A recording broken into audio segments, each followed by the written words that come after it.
Hi, good morning, everyone. I've been up since 3 a.m. Yesterday, I was so tired, I slept 12 hours straight. I must have been that exhausted from just driving to Fredericksburg. So, today we're going to talk about why my ex-boyfriends, when they see me, that they run, okay? I just thought of this the other night. So we have in our neighborhood what's called the Bike Fest. And of course, we're not having it this year, but last year I saw two of my ex-boyfriends. And when they saw me, this was at nighttime. I can't believe that they saw me. They must have been looking for me. Whatever. The minute they saw me, they took their date and ran up the hill because I was like halfway into the area where the bands play. So I saw them. One of them picked up his chair, whatever, took his girlfriend by the hand and skedaddled, okay? Then I saw another one of my ex-boyfriends. He went up the right side and took her by the hand and ran up the hill. Okay, now think for a minute. Why would they do that? Okay, I'll tell you why. They're afraid that once I saw their girlfriend and took the girlfriend off to the side, that I would tell them what a creep they were to me. Because this is the thing when you're dating, especially in your 60s. The guys hide who they really are for about the first 2 or 3 months. So it takes about 3 months of regular dating to get to know someone new.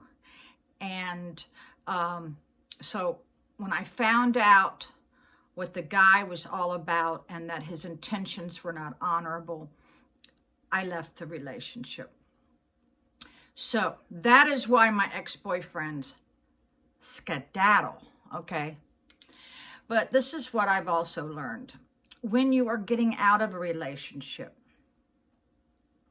be very careful not to say their names on social media because it can bite you in the butt. And be careful who you talk to about your exes.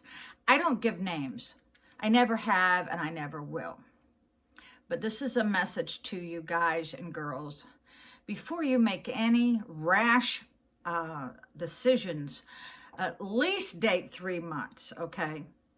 I dated my husband 2 years and we saw each other twice a week for 2 years during that dating time. So I knew him very well. So let me tell you what else has happened to me. I told y'all last week that I tore a ligament.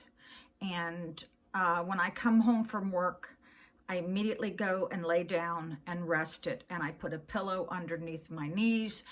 But I quit icing last week. After about 12 days, I stopped icing. I thought, well, that's good enough, you know.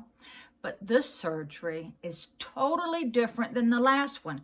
Here's where you could make a mistake with your hip replacement or knee replacement. Don't think that your next one's going to be like the first one or vice versa. Because my swelling got worse, so I had to go back on the ice pack 2 days ago, and I try to keep it on there at least 4 hours, and then I take a break, and then I put it back on, and the swelling has gone down a little. Now, here's the funny part, guys. Since I don't have a boyfriend now, I can't seem to find a boyfriend who has a car and a job, and who knows how to treat a lady, and who, among other things, I haven't been able to find anyone. So I had since my children are in another state, I asked my ex-husband, who actually took me to the hospital and took me back home. They made me go back home on the same day because of COVID. But I went to his house for him to take off my bandage and take out my stitches. So I'm going to post 2 photos on here. what it looked like with the bandage on and what it looked like with the bandage off. So he put on his reading glasses. I laid down, pulled down my pants. He's seen my body for 42 years, so there was no surprise, right? He puts on his reading glasses and he takes off the main waterproof bandage. And he goes, "You don't have any stitches." I said, "Oh, okay." So I went home and then I started looking at it real close and I realized that there is a fabric bandage. It's like the same fabric that when you're fiberglassing boats or Corvette, that kind of netting. And I lift up the netting on one edge and there's stitches. Okay, now I was supposed to get my stitches out like 3 days ago, but this is the problem. Number one, I was in still too much pain. And number two, the swelling in my leg is so profound that there's no way that they could get that stitch out because the swelling is like overlapping the stitches. So until that swelling goes down, ain't nobody going to be taking out my stitches. So I called my ex-husband and I told him, and he was like, "Oh my God." Yeah. So here's another funny story. I used to be a Schwann customer when I lived at the broccoli farm. And I found out that I don't have to meet him at the door, that you can make the order and they'll just place it somewhere near your house or condo or whatever. So first time customer, I got like 35% off. So I went for it because it hurts me to go to the grocery store and carry up the groceries. That it just exhausts me. So I got my first Schwann order, and in there with these freezer packs. And I was told it's dry ice and that you have to be very careful. So I said, well, I'm going to keep the dry ice, put it in my freezer. And my girlfriend says, "No." I go, "Why?" She goes, "If it gets punctured, that gas could really hurt you and you don't touch it." Because my ex-husband said it would burn you because they bring down, I think, water to minus 200. That's what he said. He said, "Put it out on my deck and let it dry up." Okay.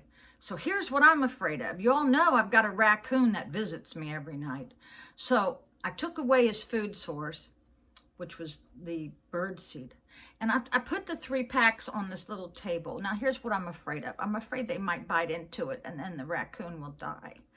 So I don't know what to do. So that's my last 2 days. I'm in my pajamas.